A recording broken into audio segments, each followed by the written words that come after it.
Good afternoon. My name's John with the Pine Tree. I have the great pleasure of being here with Roger Nilo. Did I get that correct? You did. All right. John Hamilton. Did I get that Yes, correct? you did. Now, he is running for Dave Cox's seat. Is that correct? Yep. Now, for those of you who don't know, because you just happen to be part of this district, it covers, what is it, 12 parts of 12 counties? 12 counties. From the Sacramento metro area, it goes east, including Calaveras, to the Tahoe Basin. Right. And from the Tahoe Basin, it goes north to the Oregon border. And from Tahoe Basin south, it goes down to Mammoth Lakes. It is a mammoth district. Right. Now, with his last name, you may be familiar with the last name for car dealerships, I right? hope so. If that's not the case, I got to tell my brother to start advertising more. Well, that was going to be my segue for the district. So you got to hop into a Porsche to cover all those, make some, the speed to get through. Yeah. Certainly a lot of those roads are fun to drive a sports car on. That's true. Well, I mean, if people are, getting ready to do the ballots now, tell us a bit about yourself. What are they, Well, I come from a business. I'm educated as an accountant. I spent about 3 years in public accounting and then joined the family car business in 1974. For 25 years, I managed retail automobile dealerships, and all along very involved in industry issues politically and local issues politically.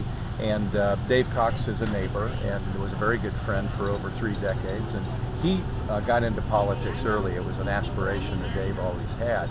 And when he ran for the assembly, he was on the Board of Supervisors. Got it. And he and I at that point talked about me succeeding him. He was the only business voice there. We both thought that was important. With his support and help, I won that election, served there for 6 years. Then I succeeded him again when he was termed out of the assembly, and again with his help and support, I succeeded in that election. I've served 6 years there. I'm termed out. Was planning on running to succeed Dave, but frankly, always thinking it would be 2 years from now. Right. Unfortunately, it's now. And he did a great job serving his district. I think from both sides of the aisle, I think he was highly regarded as being a real advocate for his constituents. So a very good role model for a younger fellow coming along too. Now, what are the things everybody knows how the problems with the state government, and it's it's basically non-functioning now. What are some realistic goals? What do you think we're looking for there? Well, the top of mind issue throughout the first Senate district, probably throughout the state, is the shape of our economy. Right. Jobs in the economy, other issues are important. Well, education's always important.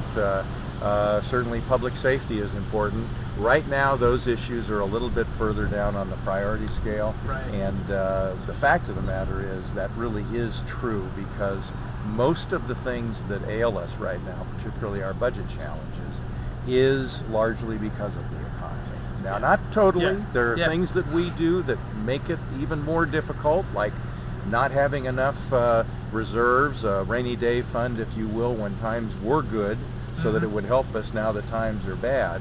But now times are uniquely bad, and we really need to have the economy recover before we can truly address the challenges of the budget and all of the other things that are important to us in state government, like education and the like. Now, what do you see, with what the governor's been pushing with a lot of the green jobs thing and stuff? Where do you see the job recovery coming from? Where do you see a lot? Is it bits and pieces, or just where do you see it? It's bits and pieces, and this will sound maybe odd, but economic recovery will come from the economy. Right. It happens continuously. We do have a cyclical economy. That's the nature of free market capitalism. But it's the best system that's ever existed, provides the most opportunity to people. It's like the democratic form of economic activity. Right. And the government cannot drive that recovery. The government is dependent upon that. Government can't do anything unless the economy is successful, because that obviously provides the revenues for government to address priorities. What government needs to do for the economy is get out of the way. And that means that regulatory reform is extremely important. It's a very high priority of mine. It's one of the reasons I got into politics. I was coming from business, knowing the effect that government has on businesses. Government needs to get out of the way. The economy will recover eventually. I'm afraid it might be a little bit slow, but it will come back, and that'll provide the quality of life and the good jobs opportunity that we need for people in this state. No, as a little finishing up piece, as people get ready to mark ballots, what would you like to say as far as how to, differentiation between yourself and the, other people in the race? What would you like to say? I'm asked that frequently. What's the difference? and I say the difference is in the single word effectiveness. I have worked very hard since I've been in the Assembly to develop good relationships with people in the administration. One of the first meetings I had was with Sonny McPeak, who was the Secretary of Business, Transportation, and Housing, and Will Kempton, who was the Caltrans Director, because I wanted to work with them on their infrastructure initiatives. I have very good connections in the administration. I also knew that in order to get anything done, obviously I had to have relationships and friends in the Republican caucus, but that's not enough. You need 41 votes to get things done, and we have 28 or 30. And so I've worked very hard on developing relationships with people on the other side of the aisle. That does not mean that you compromise your principles. It means you find areas of agreement, and you're able to move your policy objectives forward. Compromise the policy objectives a little bit, not your underlying principles, but get things done incrementally. And I've been able to do that by taking that collaborative approach to the process. All right. Well, thank you very much. Thank you for spending the time with us. And if you look here in the background, we're here at Greenhorn Creek, where they just finished having the Chamber Quarterly Business Luncheon. And I was glad, really happy to get to know the Calaveras Chamber, because I've been very active in chambers of commerce. That was actually the beginning of my political involvement with the Sacramento Metro Chamber. I was president of that in 1995. So I am a chamber guy. It was great to get to know them.